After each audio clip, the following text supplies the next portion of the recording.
All India মজলিসে ইত্তেহাদুল মুসলিমিনের প্রধান ও ভারতের লোকসভার সদস্য আসাদুদ্দিন ওয়াইসি দেশটির প্রধানমন্ত্রী নরেন্দ্র মোদীর প্রতি শেখ হাসিনাকে বাংলাদেশে ফেরত পাঠানোর আহ্বান জানিয়েছেন। সম্প্রতি এক জনসভায় তিনি এই আহ্বান জানান। ওয়াইসি বলেন, দিল্লিতে নরেন্দ্র মোদীর যে বোন বসে আছে তাকে বাংলাদেশে পৌঁছে দেওয়া হোক। ভারতীয় সংবাদ মাধ্যম ইকোনমিক টাইমসের খবরে বলা হয়েছে, ওয়াইসি বলেন, মহারাষ্ট্রের বিজেপি সরকার মহারাষ্ট্র ও মুম্বাইয়ের জনগণকে বলছে, আমরা বাংলাদেশিদের তাড়িয়ে দিয়েছি। আরে আরও একজনকে তাড়িয়ে দিন না। মোদিজির বোন হিসেবে দিল্লিতে যে বসে আছে, আপনারা কি চান জনাবাকে বাংলাদেশে ফেরত পাঠানো হোক?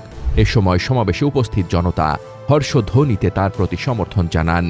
তিনি বলেন, যদি এটা চান তাহলে সবাই স্লোগান দিন, নারায়ে তাকবীর। তার আহ্বানের জবাবে উপস্থিত জনতা আল্লাহু আকবার বলে ওঠে। এ সময় তিনি ভারতের প্রধানমন্ত্রী নরেন্দ্র মোদীকে উদ্দেশ্য করে বলেন, মোদিজি, এই আওয়াজ শুনুন, তাকে নিয়ে যান, তাকে বের করে দিন, তাকে বাংলাদেশ পৌঁছে দিন। ওয়াইসির এই মন্তব্য এসেছে ভারতের কিছু রাজ্য, বিশেষত মহারাষ্ট্র ও মুম্বাইতে বাংলাদেশের নাগরিক সন্দেহে অনেককে বিতাড়িত করার চেষ্টার প্রেক্ষাপটে।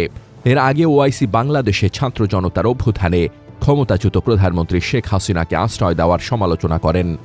গত বছরের সেপ্টেম্বরের তৃতীয় সপ্তাহে বিহারের পূর্ণিয়ায় এক নির্বাচনী সমাবেশে ভারতের প্রধানমন্ত্রী নরেন্দ্র মোদী অভিযোগ করেন, কংগ্রেস ও রাজ্য জনতা দল বিহারে তথাকথিত বাংলাদেশি অনুপ্রবেশকারীদের আশ্রয় দিচ্ছে। জবাবে ওয়াইসি বলেন, বিহারে কোনো বাংলাদেশি নেই, বিশেষ করে সীমাঞ্চল অঞ্চলে, যেখানে আগের নির্বাচনে তার দল ভালো ফল করেছিল। ওয়াইসি বলেন, মোদিজি বলেছেন বিহারে বাংলাদেশি আছে। এ সময় তিনি মোদির উদ্দেশ্যে বলেন, মোদিজি, বিহারে বা সীমাঞ্চল অঞ্চলে কোনো বাংলাদেশি নেই, তবে আপনার দিল্লিতে বাংলাদেশ থেকে আসা এক বোন বসে আছেন, তাকে বাংলাদেশে পাঠান, সীমাঞ্চল অঞ্চলে আনুন, আমরাই তাকে বাংলাদেশে পৌঁছে দেব। ছাত্র জনতার আন্দোলনের মুখে 2024 সালের 5 আগস্ট পদত্যাগ করে ভারতে গিয়ে আশ্রয় নেন শেখ হাসিনা। সেই থেকে তিনি দিল্লিতেই আছেন।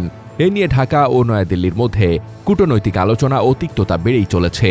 সার্বিক প্রেক্ষাপটে ওয়াইসির বক্তব্য কেবল একজন রাজনৈতিক নেতার কটাক্ষ নয়, এটি বর্তমানে ভূরাজনীতি, অভ্যন্তরীণ রাজনৈতিক উত্তাপ এবং দুই দেশের সম্পর্কের জটিলতার একটি প্রতিফলনও।